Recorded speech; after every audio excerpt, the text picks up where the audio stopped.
La beauté de la démocratie, c'est aussi autour de débats scientifiques.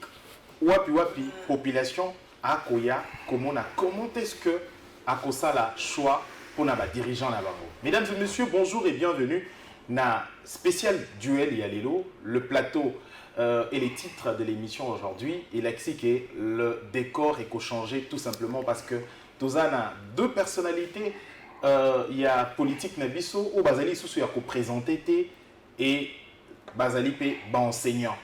Et alors, enseignant à l'université, je crois que ces débats et qu'on permettre bateau comprendre au moins pourquoi est-ce que Baroké Nama Ponami et pourquoi est-ce qu'il faut voter Moko Yaba Toba pour représenter deux côtés au Tozan Bango extrême. Na côté gauche, Tozali na professeur Paul Chilumbu, Azali Bongo, porte-parole, il y a eu deux PES, élu, il y a Tchango.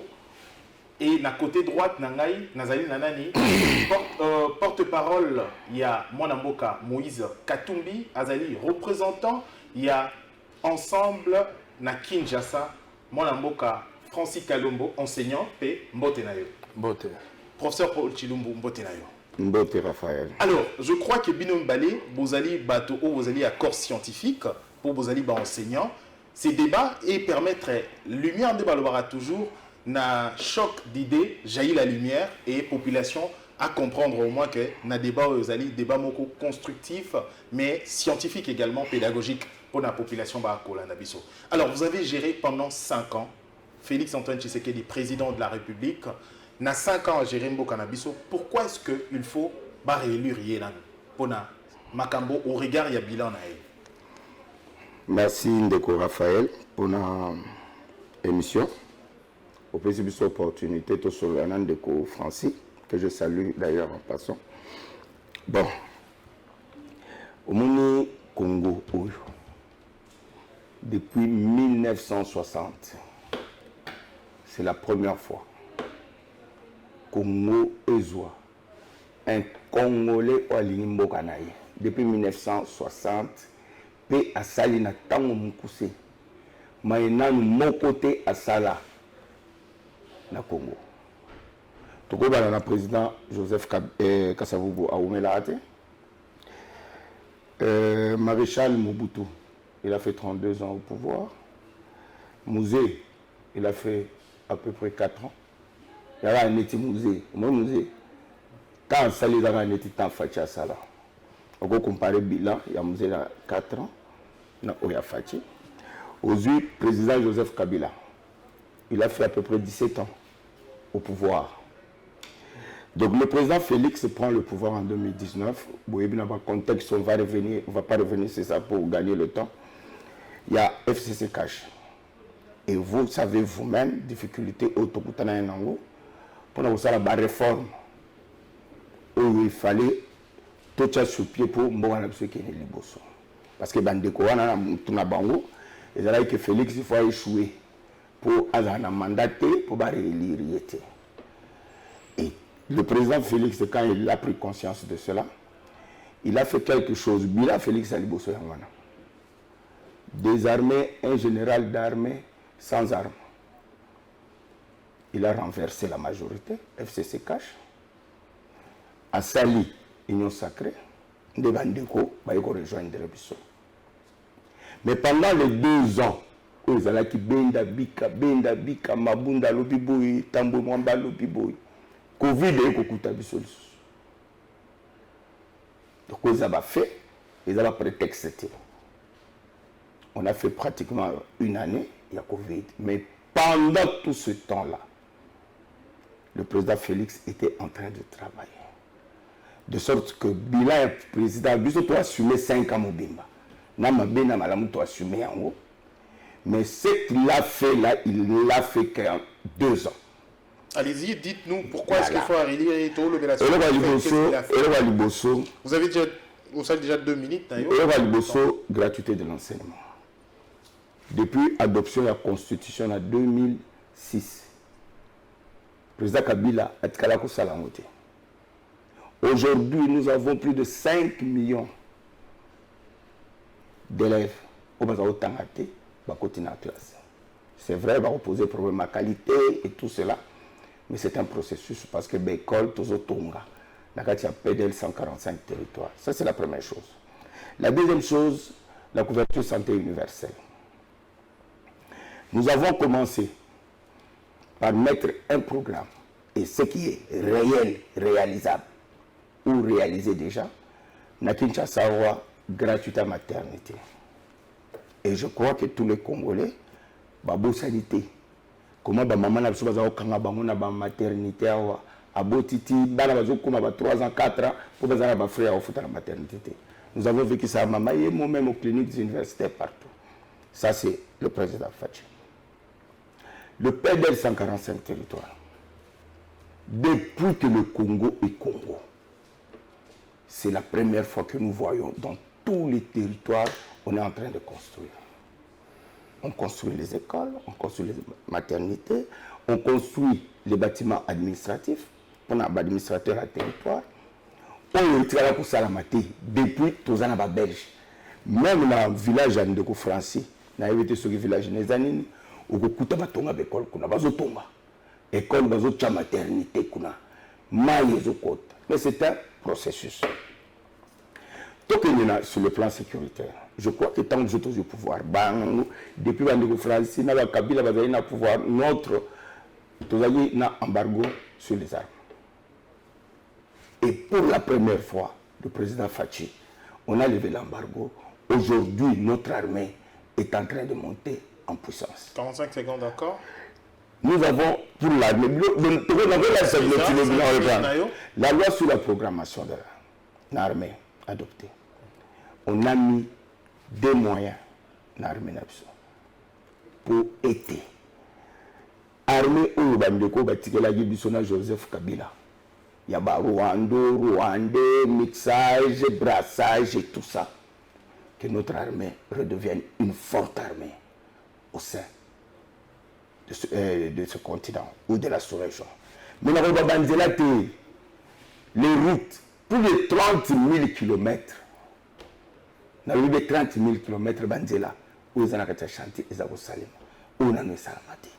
Tout le banil, Bapon, Kishasa, et ça.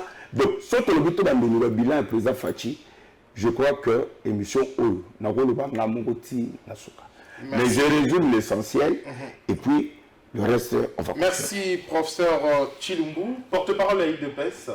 Alors, moi, je Francis Kalombo, Ozali, porte-parole, il y a adjoint, il y a moi, Moïse Katumbi. D'ailleurs, Ozali, communicateur attitré, hein, tenir sur Ozali, Misato, comme communicateur, il y a ensemble, Bazali, mi balé, moi, quand en prison, mon sous a comme on en a été, et Chéribon Kende, Ozali, porte-parole, Azali, il soutient comme porte-parole. Alors, quelle observation faites-vous Namakamo Oya gestion en cannabis pendant 5 ans et qu'est-ce que vous proposez de mieux pour la gestion en cannabis? Allez-y, vous avez entendu le professeur Paul Chilumbu. Merci beaucoup. Je crois que en tant que professeur, on dirait vivre à la mort de Moussousou. Bilan, on dirait il y a la karaté. On a évité celui qui a gagné dans le Congo, mais c'est vrai, il y a vu en Allemagne d'Afrique, au Fertia Prometa qui bat tout. C'est normal, à mon avis, nous avons 30 000 km. En Allemagne, les alliés. Ceux qui ont professeur Kinshasa, Lubumbashi, ils ont 2000 et quelques kilomètres. Ceux qui ont 30 000 et quelques kilomètres, Lubumbashi, Lubumbashi, Kalemi, Lubumbashi, Goma, partout, 30 000 km. Mais là, on va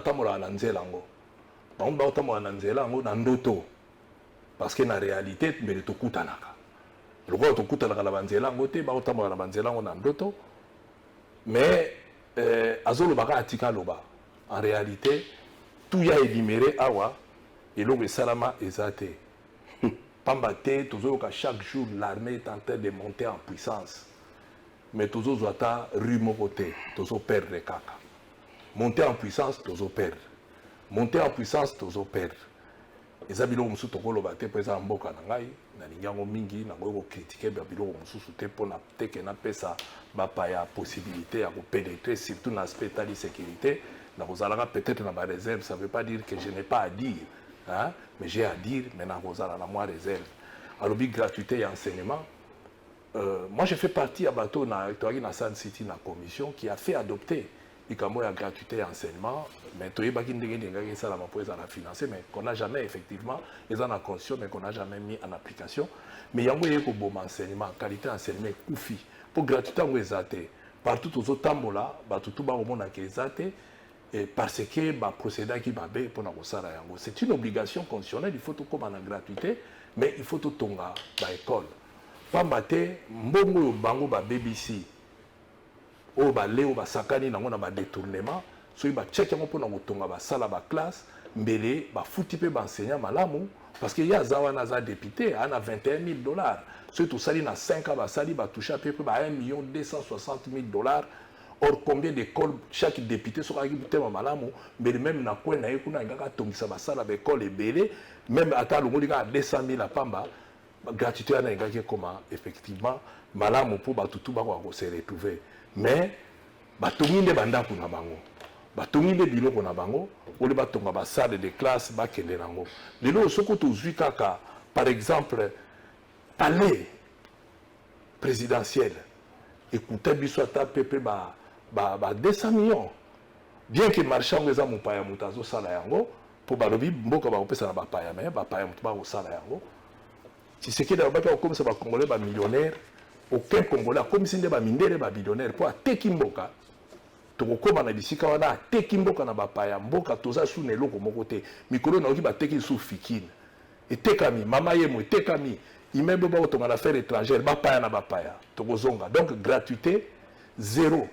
mboko ba BBC pona kotonga palais wana entretien palais wana kaka yango moko par an et ça peut na maboka bapaya et kotonga be école soki combien mais basali pona mutu moko bafandaka basepelaka oyo biso tokanisaki eza les peuples d'abord mais régime oyo esaleli les politiciens d'abord bapoliticiens nde bamvwami badéputé bamvwami baministre bamvwami na 2 minutes alors la couverture santé universelle de la poudre aux yeux pour tokomi pembeni ya ba élection pamba te soko tuni financement d'ailleurs bango balika bapaya financement oyo babandi muke awa euti na bapaya nako expliquer ye baponi quelque nini batie bamama ebele mpo bakokende oyo fo kota nano na internet fo kota donc compliqué eloko mpo bato baa na possibilité ya kosalela yango te mais soko tuni bamama ebele tozofréquente bango même période ya campagne awa eza biloko moko frappe aux yeux 145 donc programme à 100 jours ye moko akibi yango mpo ayebi ke 100 jours yalaki mpe frappe kaka na frappe bomona place esuka mpe bapesa kaka na bapaya parce que jabal aza congolais te bango bayaki bamvwamisa nde bapaya au détriment ya bacongolais mpo congolais moko tazwi marché congolais moko tazwi eloko na gestion na bango jamal aye apapi biso 100 jours awa ekei chilejelu abangi kotanga yango chilejelu mpe 0 145 territoire oyo alobi parce que aoppose nga na village na nga ifala aloba eloko mosusu naza na bilili awa na kotiela bino Congo web nakoyela bino bilili ya village oyo yanga botalake ngai moko nakenda nalakisa bino na hôpital oyo nakutaki na village na ngai bampuku bachauve souris bakobima na baplafond nayaki oblige nasomba bamatela na banini mpo babama balala nabena mpiana kubalabala oyo mokonzi akanga banga na libulu mpo akende ngandajika adinda akanga ba wana alobi kakosala nzela esalama te école moko te batonga et moi j'ai même pris l'engagement ya kotonga école pamba te mpa na biso saka sima eza na $60 okomisa saka sima ndenge nini okende ndeni donc ngolobake bango baye na pouvoir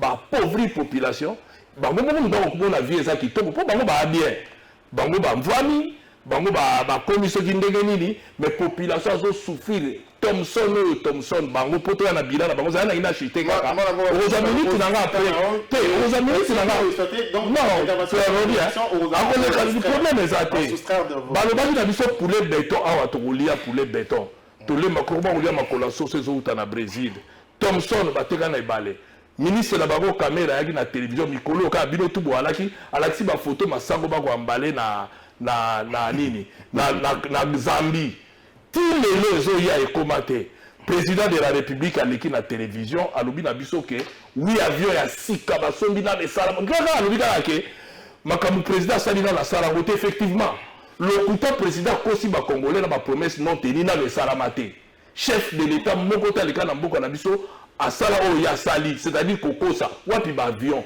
ekangami na embouteillage wapi bateau de pêche ekangami na embouteillage wapi soki tobandi kotanga awa lipa yo oyebi ta na lipa ntango toyaki na boyaki na pouvoir lipa alaki na talo nini lelo tokomi osomba na pepsoda batieli oyo na brosada alors merci donc mboka ekufi zela na 2 minutes déjà professeur Chilumbu okoki koréagir otikala otikala lakisa ye kazozoba okati yo ozali na moins 2 minutes eza problème te Francis Kalombo ozali na moins 2 minutes réagissez. Est-ce que vraiment ensemble vous avez vraiment dans débat TRT? Pourquoi on vous envoie sur le plateau de télé?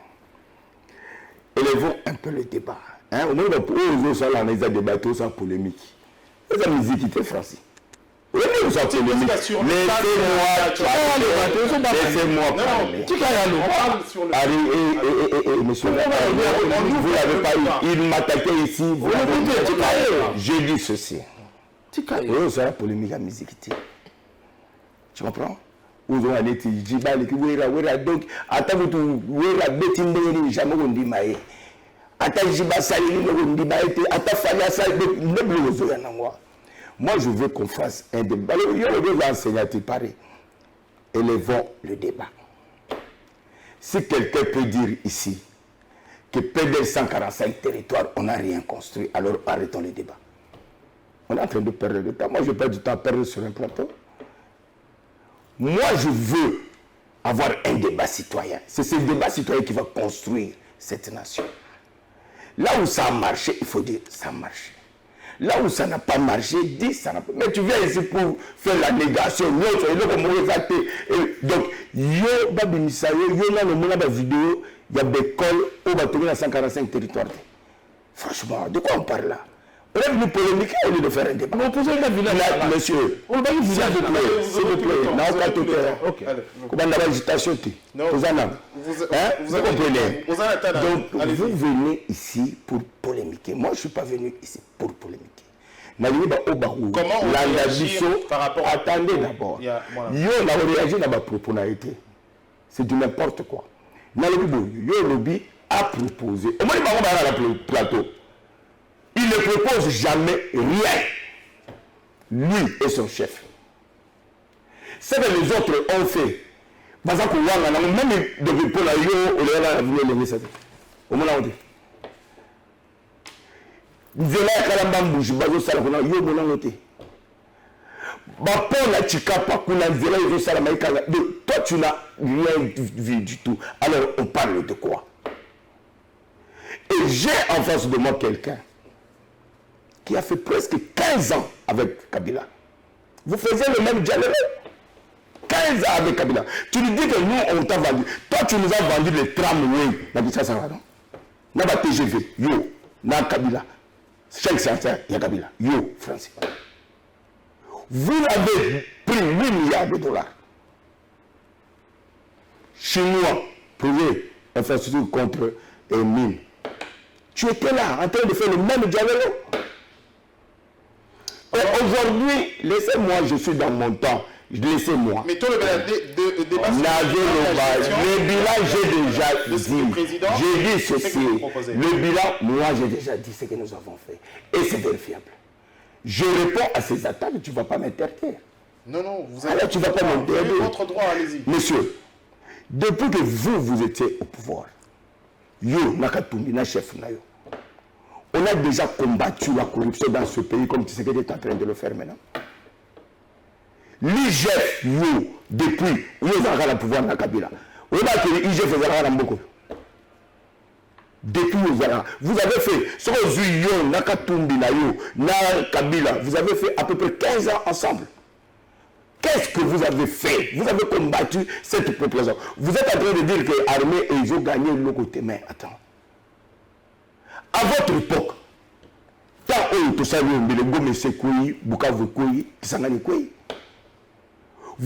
vous qui avez mené cette armée avec les Rwandais. C'est le secret des prochaines. Et toi, tu es dedans. Katumbi est dedans. Vous avez mené notre armée et vous avez échangé semblant de paix. 30 secondes. Semblant de paix.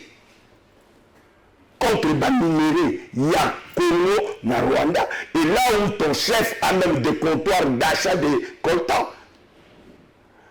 Sous votre régime, le Rwanda était le premier exportateur du coltan. Sous votre régime. Alors vous venez, si vous donnez des leçons, qu'est-ce que vous voulez le soir?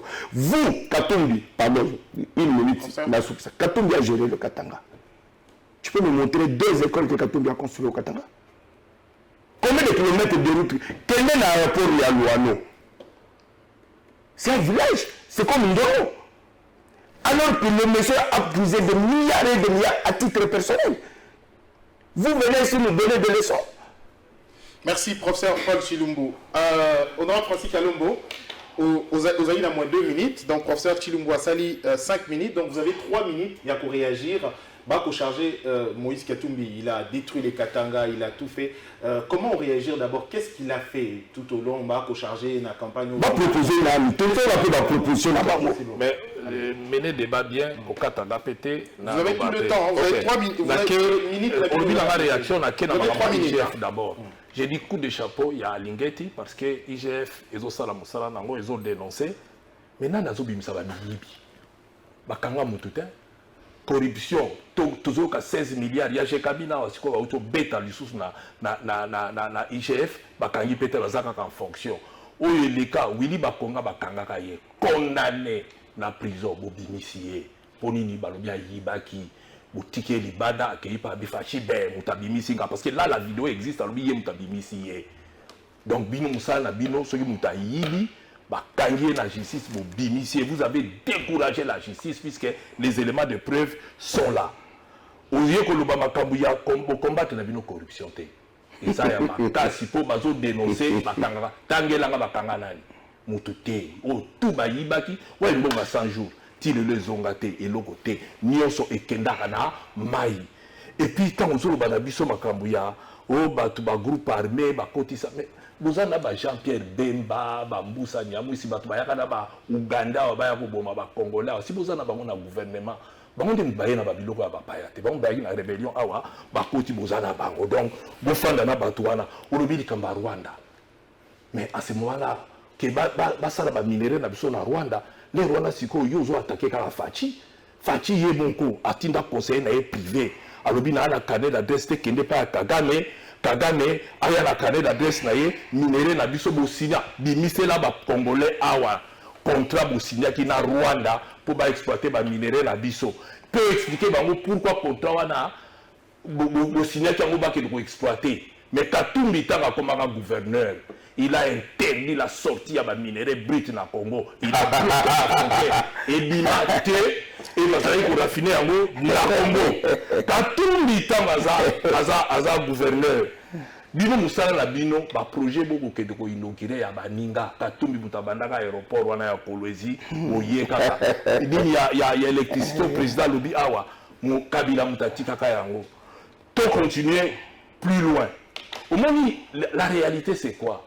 Biso tous la proposition to sala peso bolingi na pesa bino proposition na ko kene na ba proposition ya liboso ba fête ko zala ka tene bino chaque week-end fête on finit ba musicien awa mais chaque week-end bozana bango na fini ba yembeli bino o attaquer bango tenga o taka ba musicien ngai na ndeni na ba na sala ma musique et vous continuez bino pe boala ba musicien chaque jour babwa bino mabe basala boye mabe awa na ko yo bimine tu as propre musique goûte tala kabino te leur campagne bango nde mutu boko benga basala bino o mona batango bango botala ndenge ba kreta kabino bo ba vaurien ba vaurien ngala la kana ba musicien baza batu na ngana ko continuer kozala na bango na kozala kaka eza na problème te mais bobina ka sa musique botambola na sa musique bosala campagne sa musique totale mais tour na ngana tiki yo ko récupérer ba minute na yo mais non ngana ina yisa yo et là on a ina yisa yo biso so to komi na pouvoir et lo kwa liboso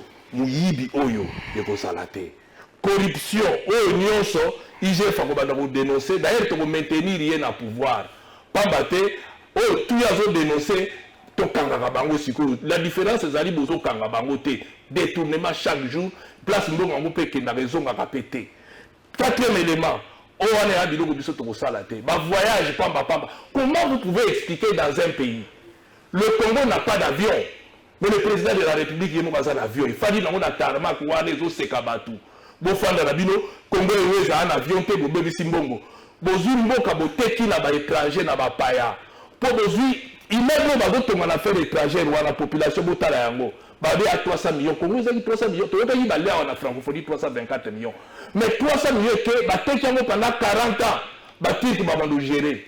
Ba maman alobi likambo ya ba tram ba prometaki bato nga na kombataki yango tango bazo buka ba mama ba wenze ba biba boya na ba train mais we zandu na biso ba moko yo bazo kumisa zandu bateki yango na ba libanais 25 ans libanais muto wa gérer zandu foire to za bitanga mobutu to yoki ba pesa ngo ba tiriki 30 ans bon ba le futaka tika foire ba to yoki mikolo grève ya la aéroport ba ba pesa su ba tirika aéroport so 30 ans ba banda mo gérer aéroport. Et puis, nous sommes pas entrepreneurs congolais, on dirait entrepreneurs congolais, biso, quand tout le temps a commis gouverneur, alors qui sous-traitance, nous sommes congolais, il y a des moutazouaka et diwana, et puis sous-traitance, nous sommes congolais. Il y a des SMIC, na minute où Katumbi a commis président, d'abord, il y a des députés qui ont 3 000 $. Voilà le retour au salaire. Tout 3 000 $. Ce qui est abandonné. Deuxième, il y a le retour au salaire. Katumbi a une assurance, il y a le koutate, il y a le babatou. Tokocha taxe, Congolais n'y sont à salaté, soit qu'on puisse 65 ans, avant de toucher minimum 50 $, peut permettre de vivre. Si vous souhaitez continuer et non, il faut aussi la parole. Non, monologue. Non, s'il vous plaît. Mais tu as épuisé ton temps. Rentre dans sa il y a 1 minute et puis pour ça, tu aux enfants. Et là, on a tout bien au salaire. Ako kanga tokoboma maison civile à chef de l'État wana au basala tokokata yango pambate eza budgétivore dans les vides. Hein? Ils ont dit mbongo ya l'État bako contrôler bango te bino mo bomona na parlement mikolo nyonso bazolo baka au don dépassement ya budget ya chef de l'État et ya présidence de la République. Avant ça là parce que faut réduire train de vie ya présidence de la République. Donc il y a na biloko belé. Merci. Avant de changer chapitre, professeur Tshilumbu, sur question à suppression, il y a maison civile, il y a chef de l'État, Bino Boko souhaité. J'aimerais pendant 3 minutes, à chacun. Je vais voilà, allez-y. 3 minutes à chacun. Je crois que Oyo, ils ont polémique, ils ont débattu. Mais je vais te ramener toujours sur le droit chemin. Moi, je n'ai pas critiqué les musiciens. Nalubi ou ça polémique. Et pour preuve même, musiciens tous les musiciens savent que vous êtes des étrangers, les candidats des étrangers. Yo zoba kuzoba, ozoba nani na mboko yo, mutayi ke katunga des étrangers nani. C'est que nani a évité étranger. Mais tant que tu sais que chez nous c'est la démocratie. Laissez-moi terminer, laissez de me perturber. Nalobi Bouye, maison civile, voilà après. Maison Baki Katumbi a combattu la corruption. Est-ce que tu as déjà lu Congo Hold Up?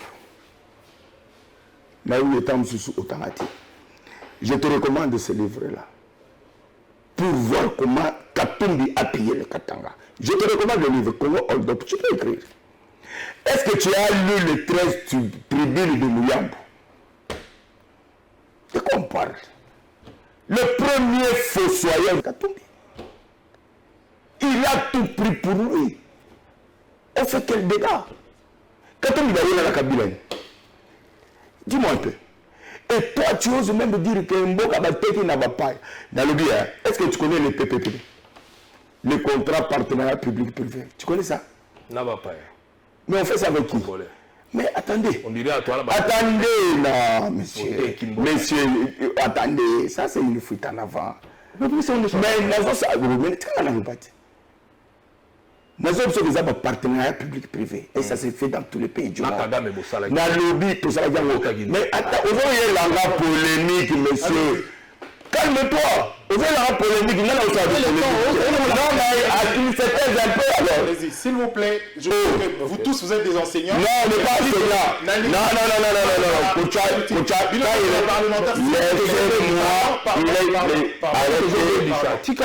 Il parle, tu ne l'interromps pas. Quand je parle, pourquoi tu m'interromps? Il ne faut pas vous discuter. Non, mais parce qu'il m'attaque. Allez-y. Likama mevo civil au Monika Lam la Bimisa Yamoutaroso. Azo Bangapouane, pour moi, ça Katumbi, Azaro Ando Burundais. Biso to boyi Katumbi, poto boyi, maison civile Barouande, la Burundais, la Tumbi, la Bissoa. Service à l'enseignement mobile, Yakagame, Rosana, Oyao. Yawa Moné, ça est à Kumukima. Azo la Samasi était la campagne pour. Alors, qui savait pas, est-ce que va voter? Alors, avant ça, la fuite à la banque, mais c'est vous qui êtes sous-traité par Kagame. Comment vous pouvez expliquer aux Congolais que tout le monde, tout le Rwanda soutient Katumbi? Va sur Twitter. Tu vas voir. Tout le lobby, Kagame soutient Katumbi. Pourquoi? Est-ce que tu peux dire aux Congolais? Nayebi sur Katumbi, Azana Nini. Comptoir il achète un comptant Nakigali. Il achète le comptant du sang. Où est-ce qu'il a broché? Il n'a pas broché. Et puis on parle. Attendez, tu auras ta parole, monsieur. Calme-toi. Tu parles politique. Où est la monde politique? Il faut se calmer. Calmos. Hein?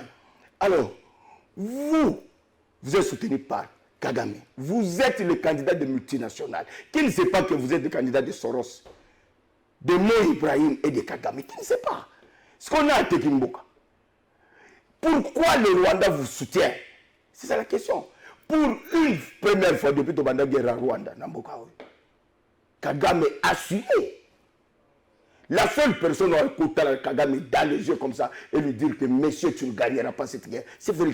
Merci, professeur Chilumbu. Il a dit au stade que Yena Kagame et pas Tata Zambé. Quand est-ce que Katumbi ose même citer le nom de Kagame dans sa bouche?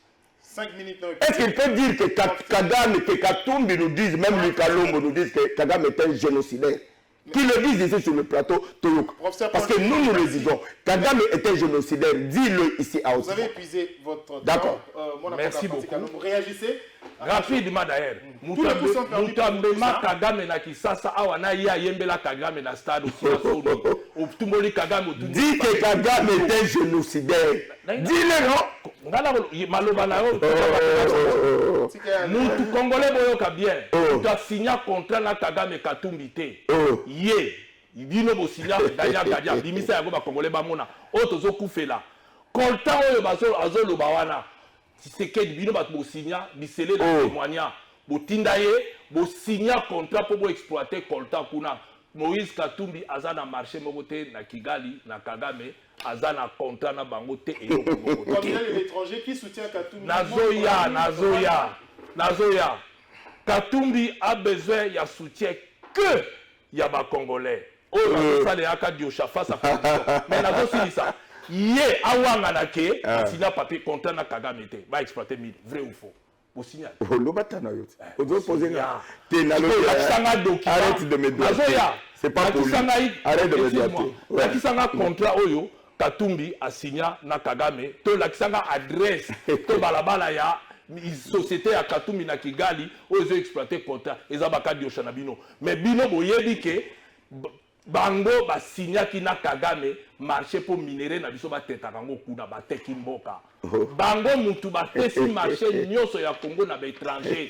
Batu ba travailler pour la ba étranger ko leka bango bazali te. Candidat à l'étranger bango. Bakanisi ke lokola bango ba pesi na ba étranger. Biso tout au pesa na ba étranger.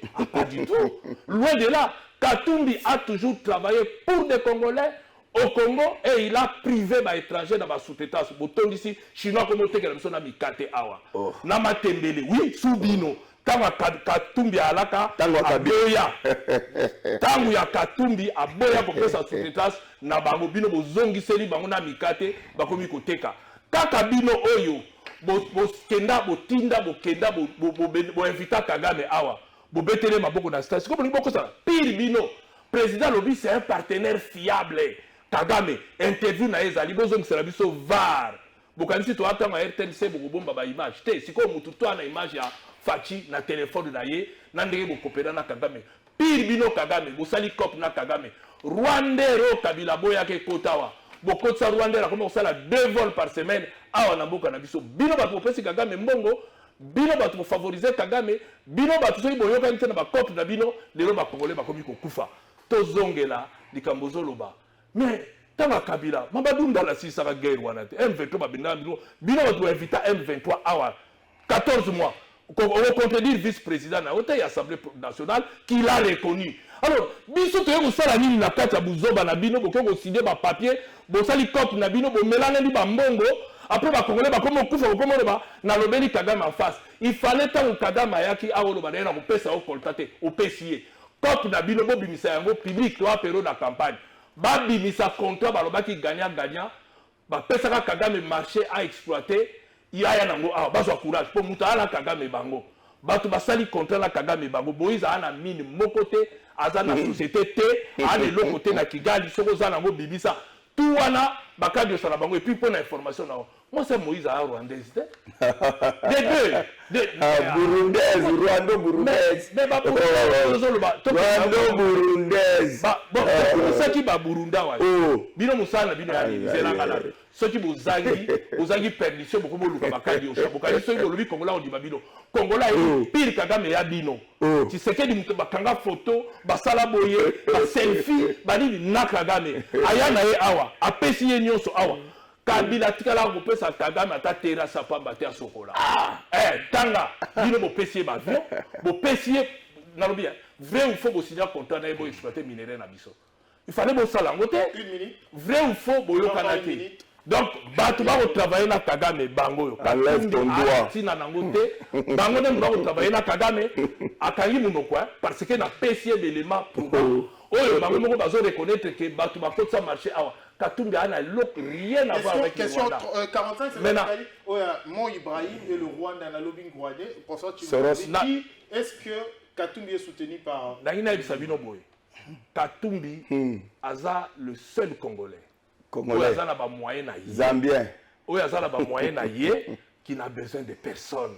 On a besoin de soutien. Mon côté, on a besoin de soutien à Congolais. Na moya lelo ba ane na vertige. Bango bazu mbongo à l'État, bazu biloko nyonso ya l'État. Siko ba olinga bala na moto aza privé, ana ba moyen na ye. Pamba te ba moyen ya Moïse. Atia yango pepo na ba Congolais bazala bien, ba stade kotonga, ba avion bani. Bango baza incapable, bami pesi bango moko. Ba saigner Congo oyo. On dirait ceux qui allaient qui qui vertige, piller mboka, bango ba bien, peuple a souffrir, le peuple d'abord et là les politiciens d'abord, banvoami, nargué biso, si qu'en réalité rattraper bango. Alors, comme il est habillé, 5 minutes juste, assis 5 minutes juste, penseur Paul Chilumbu. Bouteki Rwanda, vous allez réagir pour 2 minutes. Bouteki Rwanda, regardez. Vous avez également exigé au contrat, brandissez le contrat. Oyo qui a au Rwanda. Omoni wazosala na chibolo baka kulabakana.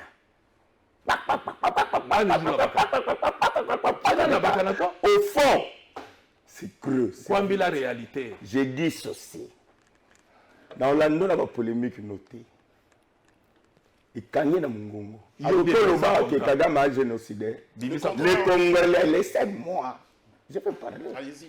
Est-ce que Okoki Koloba, Loba la mise à Congolais, Kagame est un génocidaire. Moi et Katumbi, nous disons que Kagame est un génocidaire. Il est... Tu vas le dire dans ton temps. Parce que tu as eu 5 minutes, tu n'as pas pu dire ça. Tu n'as pas pu dire ça. Loba Katumbi est un génocidaire. Il a tué plus de 10 millions de Congolais. Dis ça à haute voix que Katumbi nous condamnons Kagame pour avoir tué 10 millions de Congolais. Oui, à haute voix, tu sais qu'il a banni le Congo. Arrêtez. Avec le contrat. Arrêtez. Ce n'est pas un jeu de ping-pong. Hein? Ce n'est pas un jeu de ping-pong. Laissez-moi parler. Loba. Laissez-moi parler. C'est un contrat. J'ai dit, hein. Mais les contrats des histoires, des rêves, des histoires imaginaires que tu es. Vrai ou faux? Mais il paraît que tu es l'avocat, non? Vrai ou faux? Est-ce que tu es un avocat? Vrai ou faux? La preuve incombe à celui qui accuse. Il doit t'apprendre ça. Non, j'ai dit toi. Nous avons, Bissela a dit qu'on a signé un contrat avec, attendez, s'il vous plaît, attendez, pour exploiter. est-ce que je peux, Nambaro vous allez acabouer, Nambaro vous allez acabouer, ah bah ça contrat. Hein? Oh, ça pourrait. Non mais il me fait, laissez-moi terminer. Il vous reste 4 minutes. Tu parles des problèmes d'avion. C'est pourquoi je dis que nos frères d'ensemble ils sont déjà inconscients. Qui était le ministre des Transports? N'est-ce pas, mon frère et ami, Nathan Akomona, tout ça me fait mal, mais qui était le ministre des Transports? Qui était allé négocier l'histoire des avions? Ce n'est pas mon frère Chérubin Okende. Il n'est pas d'ensemble. De quoi vous parlez? Dans ces pays, il n'a pas de permis de conduire. Soubino. C'est Chérubin, ministre des Transports, porte-parole à Moïse Katumbi. Chérubin Okende. Ce pays n'a pas d'avion. Chérubin Okende. Paix à son âme. Chérubin Okende. De quoi tu parles? Même quand tu dis PDL 145 territoires, il n'y a pas ça, il n'y a pas ça. Qui était le ministre de plan? Laissez-moi terminer. Moi, j'ai dit des choses importantes. C'est ça, non? Quand je dis des choses importantes, il faut te taire un peu. J'ai dit ceci. Ministre, il y a plan. C'est qui? C'était pas Christian Mwando? Planification, je ne sais pas. Alors, nous mettons ensemble boire à la TV. Pour ça, le théâtre de chez nous, ou bien pour ça. T'es là, nous, t'es là aussi. Quoi, il y a vélo. C'est au contrat. Mais il n'y a pas. Regardez-moi, je parle. On va faire la polémique. Allez-y. On va faire la polémique. On va accorder tout son temps à Sylvie. Regardez, il est en train de me faire. 2 minutes 30. Et puis, troisièmement. Si vous avez défait les M23, ils sont venus faire ici à Kinshasa. Toi, tu n'as pas vu les accords que Kabila a signés avec le M23 jusqu'à ce qu'Assisi pouvoir d'ailleurs.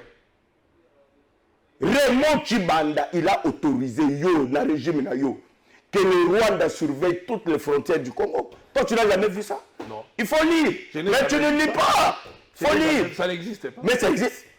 Mais j'ai laissé Nantri. C'est pas poli. Je te dis non. C'est quoi cette affaire? Arrête de me doter. Nalobi, moi je parle comme ça. Ok.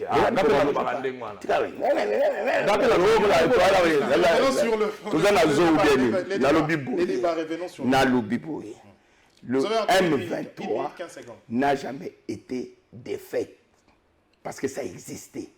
Quand Tshisekedi prend le pouvoir, il a trouvé le contrat que Kagame et que Kabila avaient signé avec le M23. Ils ont posé le problème, les mêmes questions. Tshisekedi est venu, il les a appelés pour les écouter. Quand ils ont posé les mêmes conditions, Tshisekedi a dit niet. Il n'y aura plus jamais de débarrassage dans ce pays. C'est Tshisekedi. Il a révisé. S'il faut faire la guerre, nous allons la faire. Moi, Tshisekedi au pouvoir, aucun Rwandais n'entrera dans mon armée. Et ceux qui sont là d'ailleurs, on est en train de les extirper. La région militaire, nous sommes de quoi vous parlez? Polémique à Papa Pamba. Je dis seulement ceci. Toi, Ekatumbi dit que Kagame est génocidaire. Congolais Alanda Bino, si réellement vous n'êtes pas le candidat de Kagame, dis-le. Alors, c'est toi qui accuses. Brandis les preuves. Toi, tu es un avocat. Tu sais bien que la preuve est comme à celui qui accuse. Non, la preuve. Tu signes un contrat, mon côté. Donc, par là, je m'arrête là. Vous n'avez pas de contrat. Qu'ils disent que Kagame est génocidaire. Alors, vous avez obligé Katumbi Boloba clairement que Kagame est un génocidaire. Il y a connu. Le cas, pourquoi est-ce que vous dénoncez à Ramoté? Oui, bien. Yé, à quoi l'obisanga, ou l'obiso si tu l'oba mbala na balate. Oh! Zana Silisa. Zana Silisa. Ce n'est même pas un problème. Avant tout Yawana, Yé, Bakenda, Bateka Moka na Rwanda. Walo so lobby. Le Baka qui Kagame a génocidaire. Dis seulement, sans ça de tabou. S'il vous plaît. Accordez, vous avez 4 minutes 40 secondes. Oui, bien. Candidat de Kagame. Dénoncer Kagame, tous les liés à l'Obate. Ils à la Rwanda, ils à la Ouganda. Na Jean-Pierre Bemba, ba memaka ba Ougandais ba yé na mboka na biso ba boma ba génocida na mboka na ba génocide. Di Kagame. Na lobi Kagame wana ya awa ba génocidaire. Ti bate le ba Kagame. Donc souffrance aux autres salariés est wana Jean-Pierre Bemba a sala génocide té. Mais na lobi ba yakala ba. Asala ayana Kabila na yo. C'est ton Kabila qui est venu avec le Rwandais les Ougandais. Alors Jean-Pierre Bemba a dit na Kinshasa na ba Rwandais. Mais alors, mais il raconte n'importe quoi. S'il vous plaît. Vous avez 4 minutes. Pas sûr que ça nango lelo oyo. Et ça parce que tu sais que d'accord nous signer na Kagame contrat à exploiter la minerai na biso. Le problème c'est na silisa. Bon, pas sûr que ça nango lelo. Ça l'échappatoire té. Bitumbo yaka liboso et fandaka. Bitumbo to nango lelo Kagame ayaka awa ba signer contrat. Là tu sais que dit bisele la sia lobaki yango. Na Tshisekedi balobi gadia ganya minere na biso ya est nyonso et banda kozala exploiter na Kigali po Kagame ana carnet d'adresse, c'est connu de tous. Alors alinga opposé nga likabu ya avion, donc alinga lobananga ke Cheribe asombela ika Tshisekedi avion aboko somba ba avion ya awa, mais président ye moko alobi na télévision ka sombi oui avion ezokoma ekangabi na embouteillage ba promesse na ye nyonso asali loko moko te yango moni ram siko nazo tuna yo après avoir pillé mbongo ya mboka bokel sisu na ram na poche ba congolais nyonso $7 bozui bango mbongo ya ram place kenda alléluia to yebite to kanga minoko na biso parce que toza lango lelo la ba rwandais c'est parce que ba kenda iko signer contrat na bango ba yokanité et bisele l'a bien répété l'a bien dit preuve yangwana mais oyo zo ba preuve Moïse azana ba document et na ba minéré kuno zano na preuve te eza biloko lokuta mais ngala zo yebisa yo kaka ke bozangi ba argument ko loba nga te nga na yebisa la polémique nazo répondre na tout nzoto na biloko na bilo moko oyo boloba oyo bosala te siko komi ko se réfugier derrière batu mususu non il faut bo reconnaître eloko boko bo fêter nde mingi bo sali ba fête na ba voyage na libanda bino nde batu ya libanda ba paya bon sali ba voyage qui combien de voyages bon misombeli na ba avion pour bokende nango na voyage alors bon matali kolobo kitana se biso to na complexe mon côté to yebisi bino ka bo chouer lamentablement d'ailleurs incapable ya kosala quoi que ce soit kongola ko mozanga na tondolo alors que bota mangana ngo na mabele et bimi bon comme ko sala ba fête na anniversaire ya Libaku année on na betaka Libaku bon anniversaire fête chaque week-end na éviter ba musicien yo solo ba musicien so ba mu ba yeba ku na toté mais ngana ina biso kaka ke Moïse a la compromission moko te dina ba rwandais ni na kike ce soit to ana complexe moko te na batu po to tikala ko simba makila te mais bino bokenda ko signer ba contrat oyo memeli biso pas signer so to mona lelo wanga na ke bo signer te bimisa contrat wanga na ke bo pesa Kagame occasion ayaka wa te rwandais re bana ko kitawa de o kabila boyaka bino bo fongoli bango marché bo fongoli biloko nyonso lelo to komo souffrir bo komo ba Kagame ennemi est-ce que ko ba Kagame bo yo agresser mboka na après bo gagner nini lamentablement bozo futa ba soda mabe bozo que nous importer na sécurité mboka na biso bo pesa ngo EAC tant to pekisa ka bino EAC boyo kaka to pekisa ka bino ram to pekisa ka bino ram boyo kaka to pekisa ka bino ram boyo kite to pekisa bino EAC boyo kite alors maintenant le loyo pas si na biso ezalike bo rembourser mbongo ya ba congolais bazo sema mbongo ba congolais ba komo sema bino ya ram ekei mbongo bazo détourner moko lobia alingeti coupe chapeau na yo to kotika yo to ko maintenir yo po mbala wala to kanga bango nyoso po musalo zo kede nango yangwana bo yibi bo piller bo kenda ko signer na Kagame bo tumboli ye bo pesa ye biloko richesse mboko même Kabila pesa été il y a aucun congolais qui a avantagé Kagame neti bino nde butu ba bato ba rwandais merci bino nde bo travailler na ba rwandais bino bato rembela bango bino bato besela bango maboko Moïse a la compromission moko te na ba rwandais a la cop moko te na bango bino bo signa ba papier na bango lelo bo bomi mboka libanga bo tchala mwanda bo teki disusu kuna pour au profond kuna 50 ans na ba katari il faut or na biso comme qui 5 minutes na yo déjà alors professeur Paul Chilumbuba, dernier point à Bissopoto, Togomo Kilmale, mais vers la fin de cette émission, Ezali débat Moko, Nebalobara, toujours choc d'idées, jaillit la lumière, Ezali facilité à ça l'exercice en haut, mais les exercices qui permettent à la population à se faire une idée exacte sur Moutouni, il faut à voter.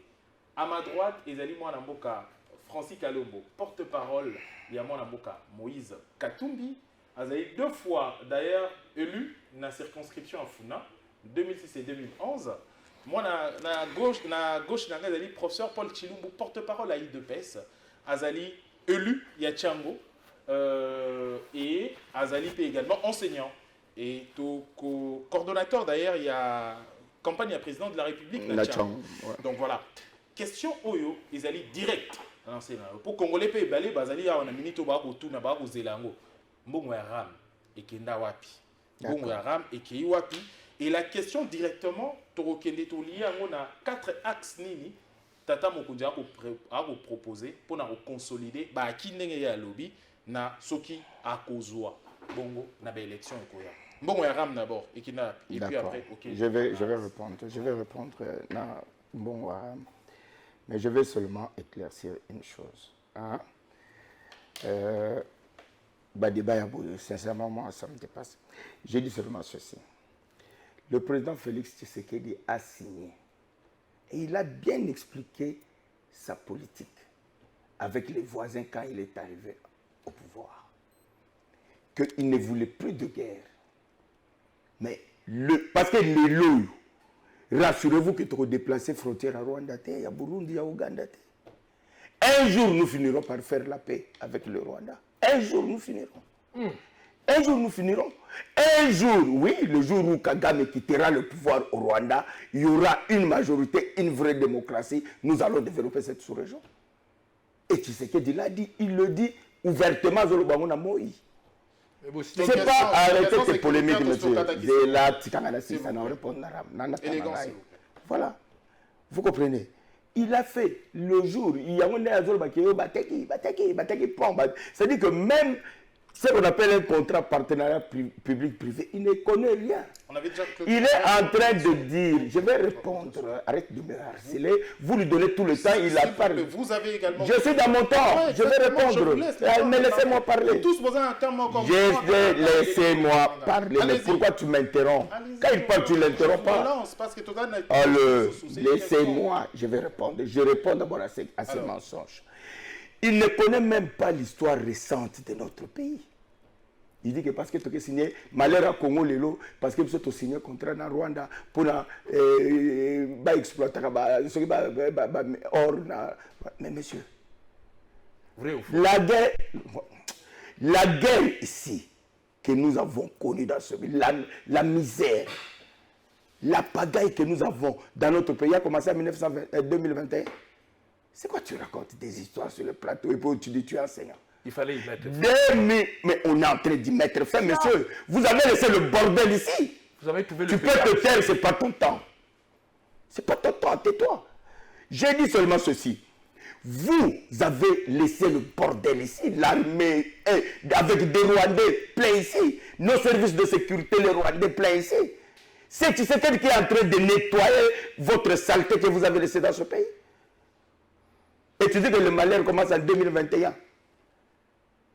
Comment vous pouvez expliquer que toutes les régions militaires de ce pays étaient contrôlées par les Rwandais? Comment vous pouvez? Les Rwandais, Bosco Tanganda. Comment vous pouvez? 2 minutes 30, mais vous n'avez pas encore... L'argent de RAM, et nous allons le dire et nous le disons plusieurs fois. Cet argent a servi à construire des universités et c'est palpable. Tout le monde peut voir ça. Va à l'IBTP, va à l'UPEN, va à l'UNIKIN, va à l'université de Moujmaï. Moi, je suis un petit. Regardez s'il y a une ligne budgétaire qui a été prévue pour construire ces universités dans la loi des finances. Et le chef de l'État, comme il a toujours dit, le bonheur de son peuple est la loi suprême. Quand il trouve qu'il est dans un environnement, gouvernement, FCC, cash et tout ça, on ne veut pas que les gens travaillent. On a prélevé, c'est une taxe qu'on a prélevée pour construire les universités et les universités sont construites. Dites-nous l'argent que Katumbi a pillé au Katanga, il a construit quoi pour les Katangais? Qu'est-ce qu'il a construit? Alors, même un jardin, il a construit quoi? J'ai dit, attendez, j'ai fini par le RAM. Non, mais regardez. Le président de la République, la première chose, il va consolider les acquis. Attends, s'il vous plaît, professeur Chilumbu. S'il vous plaît, ok, on a fait ça tout le temps et vous avez encore 5 minutes de plus. Ok, et puis moi, Voilà. pour répondre un peu sur le projet. Vous avez dit, vous êtes un élu, un parlementaire. Bien sûr. Vous êtes un parlementaire. Des universités, je dis. Ok. Ligne budgétaire, il a été. Vous êtes un parlementaire. Et les cas qui Non, mais monsieur, parce que est-ce que, attendez,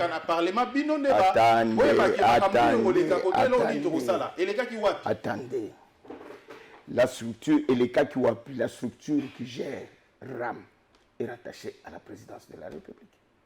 Toi, tu ne connais pas ça? Ah, ok. C'est rattaché à la présidence de la République. Et c'est depuis Kabila. C'est pas Tshisekedi qui a fait ça. C'est pas Tshisekedi, c'est depuis Kabila. C'était rattaché à la présidence de la République. Mais moi, je vous parle de faits, je suis factuel. Je dis que cet argent a servi à construire des universités et les universités sont visibles. On discute, on parle de quoi? 4 axes. Il y a gestion à présidence. J'ai dit seulement, la première chose, nous allons consolider les acquis. Les acquis sont lesquels? La gratuité de l'enseignement, nous allons construire des écoles, multiplier des écoles. Il y a quelqu'un qui me parle de la qualité de l'enseignement ici, comme si eux, quand ils étaient au pouvoir, la qualité de l'enseignement était mieux. Nos enfants, moi je suis enseignant à l'université, ceux qui amènent les diplômes d'État à l'université sans venir lire ni écrire, ils ont étudié dans la gratuité. Le problème de l'enseignement a commencé aujourd'hui. J'ai dit seulement ceci. On va construire des écoles pour justement désengorger les classes, c'est-à-dire on va consolider et améliorer la gratuité. La couverture santé universelle, elle va aller partout dans tout le pays. Et c'est une réalité. On va construire le PEDEL 145. N'est-ce pas? Le PEDEL 145, ça va continuer. Non seulement ce qu'on est en train de construire maintenant, mais il y aura de l'eau et de l'électricité partout. Quatrième. Création de l'emploi. Merci. Lui, il dit qu'il n'a pas créé des millionnaires. Il n'y a pas un seul mois ici, les jeunes sont venus ici en conférence. Ils ont témoigné publiquement comment ils sont devenus des millionnaires grâce à Félix Tshisekedi. Alors, moi, merci, professeur. Aujourd'hui, si vous allez au ministère de PME, vous allez trouver des structures que lui, peut-être, ne connaît pas. Merci, la FOGEP qui donne des crédits et des subventions aux jeunes. Vous avez fini. Est-ce que ça a existé à votre époque? Ma question, Yanel Natunakio. Alors, 4 axes, mais également, vous allez réagir pour ça, tu nous au sali 7 minutes. Il n'y a pas de problème, donne lui-même 10. Moi, Namboka, Francis Kalombo. La première de choses, vous allez réagir, moi, Namboka, Francis Paul Chilumba Lobby, honorable Paul Chilumba Lobby. Honorable Francis Kalombo, réagissez en 1 minute. Mais également, le Bela 4 axes au bino boko banza na gestion makamuna bino autant boko koma na bokondi soki bokomi na bokondi boko sala 4 axes. Allez-y. Merci. Vous avez 7 minutes. Hein. Ya liboso na ligina loba boye pour na réagir. Ba homme d'affaires congolais bazana mawa parce que ba marché nyo sur miné no bino moko bomoni ba pesa na ba paya. Donc ba to ba travailler pour na ba paya bango. Marché central ya Kisasa na ba paya. Foire na ba paya. Immeuble ba otonga na ba paya. Palais présidentiel n'a pas paya. Donc tout va marcher tout même 100 jours même pour nous tonga banda ko ba pesa na ba paya. Donc congolais sont des hommes d'affaires, c'est comme si un homme d'affaires des alatés do millions d'euros banga comme ça ba congolais bazolé là. Mais alobi mbonga ram et tongi ba université. To ke nga na mbujima il faut ye mutatangi yango. Molanda ki madame Kibasa Tshisekedi. Akendaki na mbujima alakisa bitala batimuni mabulu mbonga ram balé. Et au même moment, le ministre de l'enseignement supérieur, Moïse Nzangi, est venu à la télévision pour dire non, non, non, non, non, Wanezambon Aramte, na budget, voilà financement nango, bisika et outil, tout année tout. C'est-à-dire que, et si le professeur a outil au la biso révélation, mounene, ou nga kutu nazari ko ignorer, abimbo Aram et kena na présidence. Donc, il est tout à fait logique que les Congolais va réclamer président de la République Bon Aram, puisque il y a confirmé que Bon Aram est à la présidence. Maintenant, et l'autre, au Tuningaï par rapport à l'axe pour axe à Liboso, pour réduire le train de vie, il y a l'État.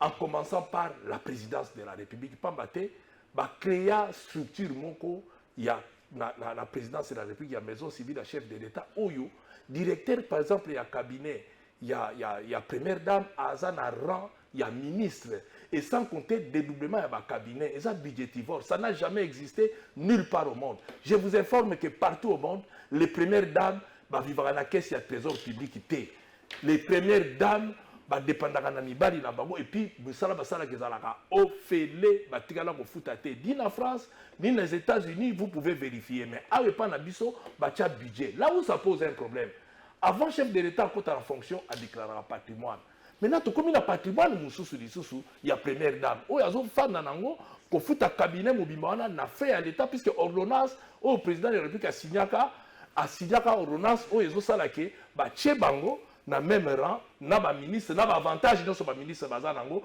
Donc il y a double emploi. Par contre, le rôle en France, la première dame a besoin d'une assistance, mais besoin conseiller à Macron, Moutou a travaillé à paix, la première dame, mais na fait kaka moko wana a ba dédoubler ba institution, on dirait que Congo ezambo moko ezala ba milliards. Kuna to ko réduire.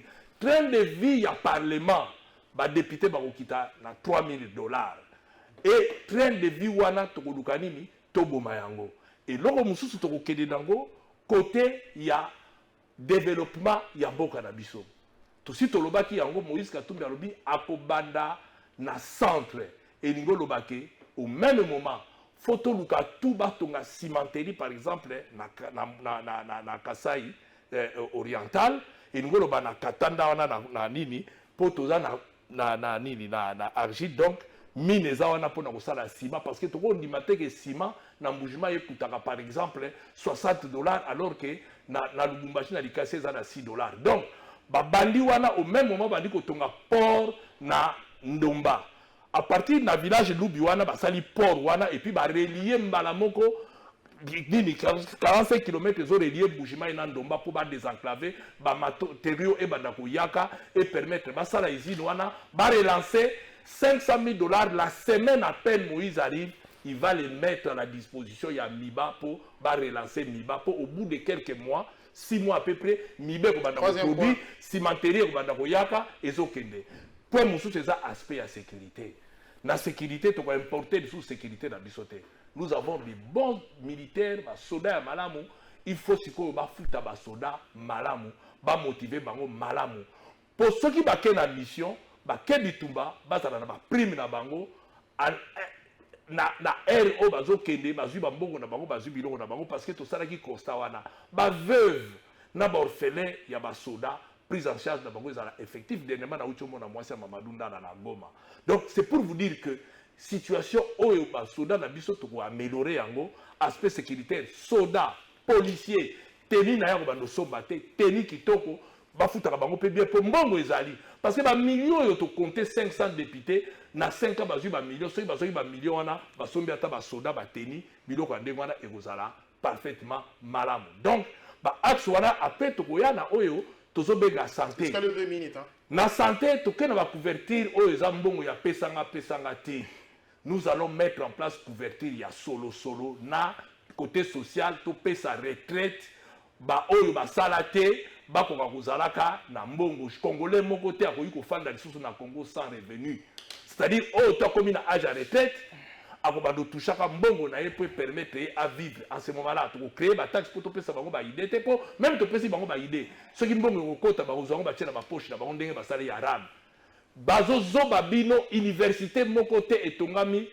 na plus de 700 millions oyo bazo ya ram tantôt et outil na budget boye alors si mbongo nyonso batongi ba université arabe bon mbongo a l'été que wapi budget à 16 milliards place budget à 16 milliards ezokende mutazo monango azate frappe na frappe alingeti kutu mutayebi po ya bedelo saka yango mikolo se bakanga mutu te c'est que quelque part et puis Moïse alobi boye a reçoit salaire na été pas na tina nango te a reçoit avion à l'état te azana ba avion na ye et non boss à la boîte privée avion wana eloko liboso a kosala koteka yango avion ya munene wana balobi ya président wana avion wana bien l'état et koteka ma pour l'état zo mbonga somba ba avion pour ba congolais bien l'état et ko teka ma procédure ezali ba désaffecter yango ba kena ngo ba tchamo l'état ye moko alobi nini il faut ba teka yango ba sombe na ba congolais pour wana ezali le président d'abord azo narguer bino bolingi bo voyager ba candidat belé ba na problème à voyager pour ba vie ezate Moïse a dit dès qu'a commis avion on était Camille et tekami ali ba sombeli Congo Airways ba pesi bango ba moyen pour avion na cher yango moko koleka ba avion bango somba pour na Congo Airways pour la population donc merci moi na mboka Francis Kalumbo merci passe la population 7 minutes na yo merci professeur Paul Chilumbu tokomoke na suka malembe pourquoi il faut pas voter Katumbi et pourquoi il faut pas voter Fachi allez-y deux volets question à deux volets allez-y. Merci beaucoup. Pourquoi il ne faut pas... 5 minutes. Oui. Pourquoi il ne faut pas voter Katumbi? La première chose, parce que Katumbi est un Congolais de père d'origine. Ça, c'est la première chose.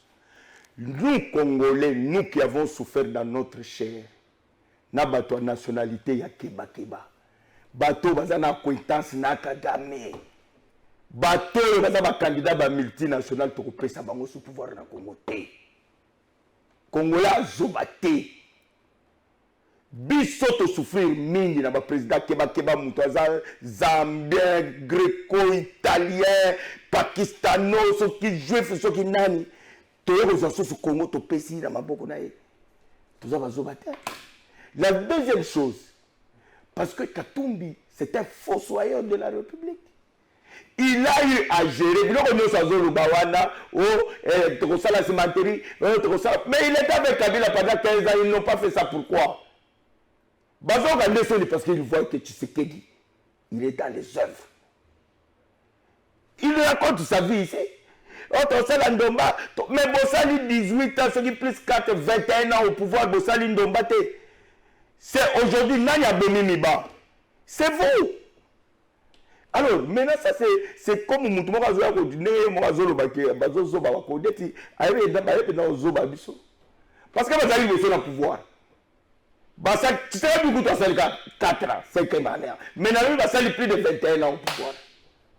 Ça va être sous tes poignées. Katumbi, 9 ans gouverneur. À ça, il y a pour l'aéroport, il y a Kolwezi, il faut 9 ans. Oh, Katumbi Mutabandaki, Bachela biso ba Pierre Awa, José Makila tia Pierre Awa. Ba otonga aéroport ya Siketongama. Alors de quoi on parle ici? On peut voter Katumbi. Et puis même, na batuna landi que délice sanga pe alandi Katumbi. Question à deux volets. Oui, attends, je vais répondre. J'accélère dans le bana minute moko. Tala nous matata. Mutazako chamakele là, j'ai un rêve pour le Congo. Entre matata c'est ça pour la Congolais, on a des preuves que les candidats étrangers basent pression pour soutenir Katumbi. Ce que tu as dit, c'est ça, c'est Katumbi, mais un leader. Katumbi, vraiment, il a quoi? À cause du président dans le domaine, d'abord, un monsieur qui ne sait même pas parler. À cause de l'abandon, c'est juste son dans la tribune, de Kamita, tu as abandonné la tribune. Yo sommes là Katumbi a salé interview, il y a la top Congo. Donc c'est un monsieur qui a ventir à Oteka Congo.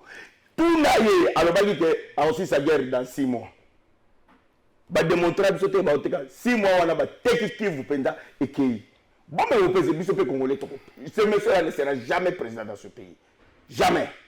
Nous avons suffisamment de Congolais compétents qui aiment ce pays et qui peuvent travailler pour ce pays comme Tshisekedi est en train de le faire. 1 minute 45. Tshisekedi Togo voter parce que d'abord c'est un Congolais. De père et de mère et pas avant Yebani. Tata na Yebani, maman na Yebani. Ça c'est un. Maman Katumbi Azarat. Tata na Azarat. Dis-moi un peu, on va prendre un monsieur comme ça, tout ça va bâtir dans le Congo bien dit. Un des deux, c'est la seule personne qui tient la tête à Kagame. Pour la sécurité à Est. Kagame a tout fait. Et c'est la première fois que Kagame, depuis qu'il est au pouvoir, il a des difficultés. Dans la tribune, tout le monde a des liens là à condamner Kagame.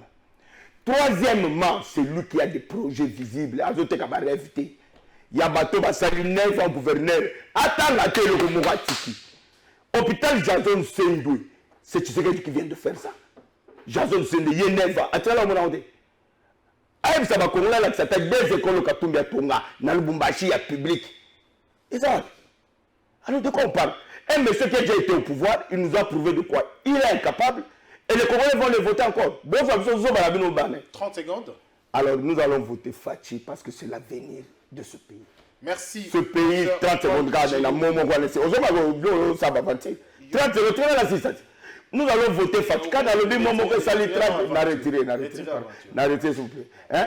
Est-ce que quand 30 secondes, quand on dit Momo 30 secondes ici, on truque le match? Le bon t'as tombé Nalobi Boui retiré. Je plaisante. Je veux dire tout simplement que aujourd'hui le Congo a la chance d'élever sa tête. Nous n'allons plus remettre notre pays dans Maboko Yabapaya. Tu sais qu'il y a téléméri Bapaya, Nyos, aux hommes d'agitation, parce que Katumbi c'est le candidat de l'étranger. C'est Katumbi qui l'a soutenu. Tant que va soutenir, Baleke na Maye, Baleke na Biloko Nyos. Mais va soutenir Moutoua comme leader na Bangote. Mais va me mêler ma mallette. Donc vraiment, je ne comprends pas le vrai Congolais. Exactement. Merci. Vous les 10 secondes. Et d'ailleurs, 10 secondes. Il y en a nos autres temps. Professeur Paul Chilumbu, vous allez à l'aise aussi si Malobanao. Bon, on a conclu. Moi, je fais une salade. Ezali, comment on a conclu. Allô, Bana. Moi, je suis Francis Kalombo. La même question, on a retourné à Nayo. Pourquoi il ne faut pas voter Félix Antoine Tshisekedi, voter Lissous Wapesaye Kitsabo Kondi, et pourquoi il ne faut pas voter Katumbi? Vous avez 5 minutes, top chrono. Paul Chilumbu, il y a Tshisekedi dans la collègue Mouninga. C'est dans l'équipe. À l'équipe, oui. Les diplômes n'est qu'une présomption de connaissance. Mais la politique, à l'équipe là. Bayemba Kamuta Mayele na Misala. Les gars, Gérard déjà. Misala la qui s'amuse. La qui s'amuse là. Qui a géré Tembala Libosa géré Yango. Misala les amis. Fiasco. Nazoya Katubla Gérard. Dino Kutu. La qui s'amuse au Katubla Salate. Nazoya de la Sera et puis la d'autres. La qui s'amuse au Katubla Salate. Nazoya Bimisa Biloko Zoni. Bimisa. Tu sais qu'il est incapable de gérer stade Kakoyo. Stade Martyr, Katumbi va valider stade Naye, Ekibino 1. C'est ça. Donc Katumbi a débat mais il y a un qui a il y a une réponse Naye, tu sais qu'il y a Salani à tenir tête na Kagame. Pour tenir tête à Mounou Kagame Zobetaka, Kolela, Mikolo Dioso, Milo la Kate, Kagame Zobetaka, Aya devant Macron, Yoso Kote la Kate, Kagame Zobetaka, Yoso Kote la Kate, Kagame Zobetaka, Macron est ici à l'objet, Milo Moro Mokena Luka Makamukura, Bossili Sa. Président de la Kate. 6 mois.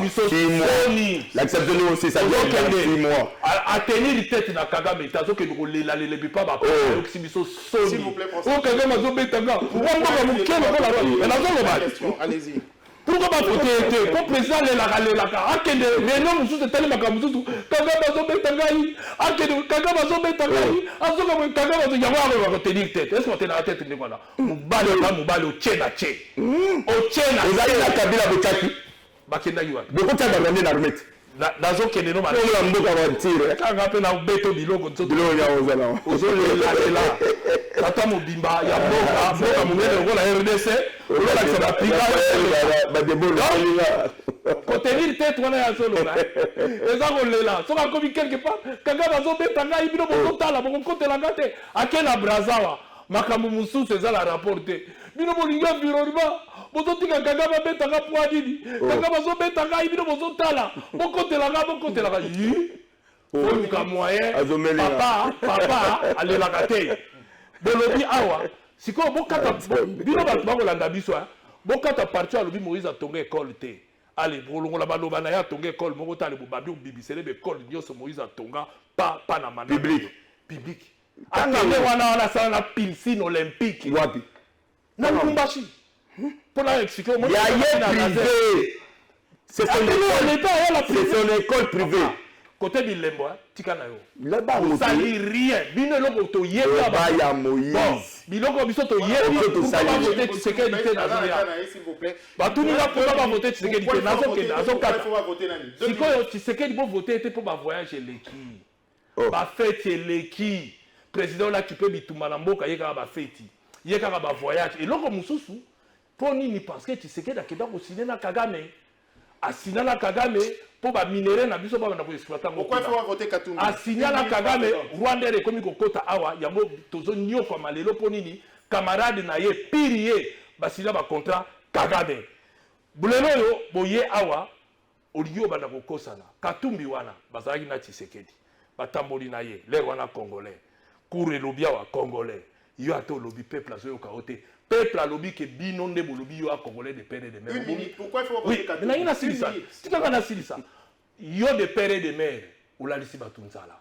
Yo de père et de mère Thomson et Bungi. Yo de père et de mère promesse neti chapelet. Kaka ba promesse valium. Yo de père et de mère. Au piller mboka ko piller. On nargue population, on nargue, on peut si ba député mbongo, on appauvrir population. Yo ndimi pena yo bimi na balabala. Bon, dans le bina yo ke yo bimi na balabala awa. Population patali yo o yo zoro babandimi yo. Ba kufi na nzala passe leki, bo sali rien, y a rien. Parce que Katumbi aza la seule personne à gérer qui na mboko yo a que 100 tâches. A pied le côté. Soki Katumbi ayibaka Muyambo Congo hold up. Nazo silisa. Soki Katumbi apiyaka na mboka oyo mbelesi bakanga ye. Au niveau balukisi ye. Ti ba ke de voter loi de père et de mère pour ba écarter ye bazuité. Katumbi n'a jamais volé un seul rond. Même salaire en tant que gouverneur. Merci moi. Katumbi atimbaki en beauté. C'est la seule personne oya ko yibate na mboko oya ko gérer. Bango ba jouisseur. Bayaki ko nargue batuna bakuya kuya ba bomi mboka. Et il y a un message, il y a région. Au Katingaï, minute, PDG Chabani Record, il y a Congo, il 5 minutes de plus, donc on peut encore continuer pour 5 minutes, donc vous aurez 2 minutes 30 secondes à chacun.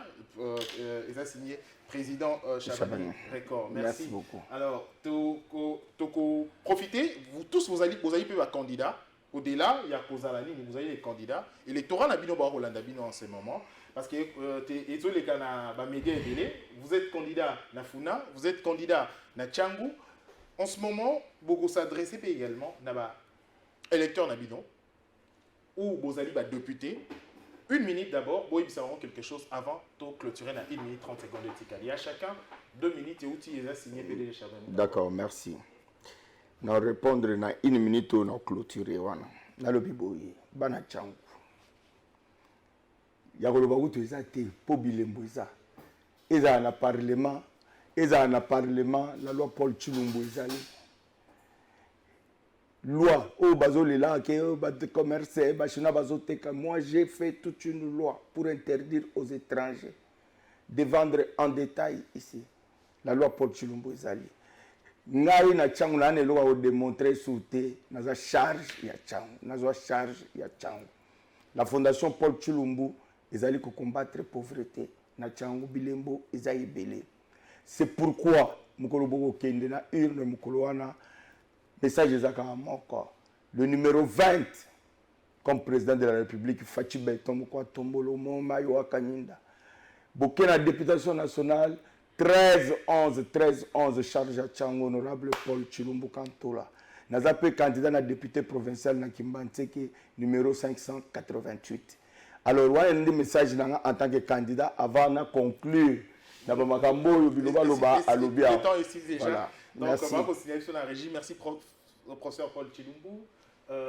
Moi, je Francis Kalombo, pour s'adresser na bato o bakota la ya Funa place aux ali. Merci beaucoup, merci bana Funa bino mo boyebi nyamekila na bino solution ba problème na bino permanence kangate eza toujours. Donc naza candidat na bino numéro na ngai ezali 437 et puis na kosenga na bino bo voter candidat numéro 3 na présidence de la République pambate ye seul aza capable ya kotika makamba ba feti ya ba voyage afanda na babele pour avoir bunda à ça la sorte que mboke avancé. Il est la seule personne à banoler la lelate. Papa le lakate, président de la République de lakate, boke réunion makambo mususu, ya ke nous banga ko lelaka. Yaza pour abunda pour bitumbe sila oche toche. Et puis social à ba congolais boyebi kaza homme social, aza obligé ya ko sala en sorte que Congo est tombama, Congo est se développer. Ndenga salaka tanga la gouverneur na Katanga. Aïbate, soka yibaka, ndenge baluka kaembe bake. Le reste ya baka diocha. Eza ba fabrication ya biloko congolais bolanda te. Botala mutu na bilembo na ye. botala ndenge gérer botala ndenge azo gérer même équipe baza incapable na l'état ba entretenir stade ya pamba mais yé simple individu azo sala ya en tout cas bosala nga confiance bosala Moïse Katumbi confiance pour changer mboka oyo. Merci mon mboka Francis Kalombo, merci professeur Paul Chilumbu Régie ko signaler biso que le temps est allé sous-sauter plus d'une heure to l'exaki bongo na lende na baki au baki une minute ya souka mais la régie est ko imposer biso une minute ya souka bolobaki ndani batu ko la biso bolaki biso une minute télévision nyonso o ba une minute alo baka Kagama za génocidaire une minute kaka alo baka Kagama za génocidaire d'autres télévisions azo ko ka bolobaki oui je dérange merci.